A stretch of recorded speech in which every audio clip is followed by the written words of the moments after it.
ദൈവനാമത്തിന് മഹത്വമുണ്ടാകട്ടെ.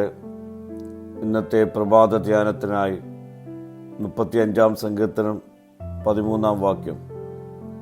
ഞാനോ അവർ ധീരമായി കിടന്നപ്പോൾ രട്ടുടുത്ത് ഉപവാസം കൊണ്ട് ഞാൻ ആത്മതപനം ചെയ്തു.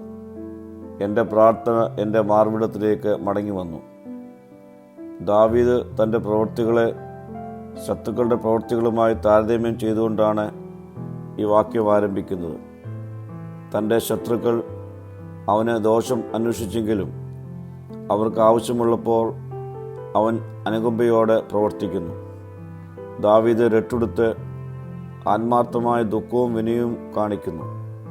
മാത്രമല്ല, ഉപവാസത്തോടെ തൻ്റെ ആത്മാവിനെ ദൈവമുൻപാകെ താഴ്ത്തി. എന്നാൽ അവൻ്റെ പ്രാർത്ഥന സ്വന്തം വഴിയിലേക്ക് തന്നെ മടങ്ങി വന്നു. ദാവീദിൻ്റെ പ്രാർത്ഥന ആത്മാർത്ഥവും ഹൃദയാംഗവുമായിരുന്നു. മറ്റുള്ളവർക്ക് ഉത്തരം ലഭിച്ചില്ലെങ്കിലും അത് അവൻ്റെ ആത്മാവിന് ഗുണം ചെയ്തു. ദാവീദിൻ്റെ നീതി പ്രതികാരത്തെ അടിസ്ഥാനമാക്കിയുള്ളതല്ല, മറിച്ച് അവൻ മറ്റുള്ളവരോട് കഷ്ടപ്പാടുകൾ പോലും അനുകമ്പയോടെ അവർക്ക് വേണ്ടി പ്രാർത്ഥിക്കുന്ന അനുഭവമായിരുന്നു. പ്രിയ സ്നേഹിതരെ, ദാവീദിനെ പോലെ ശത്രുക്കളെ സ്നേഹിക്കുവാനും അവർക്ക് വേണ്ടി പ്രാർത്ഥിക്കുവാനും നമുക്കും സാധ്യമായി തീരണം.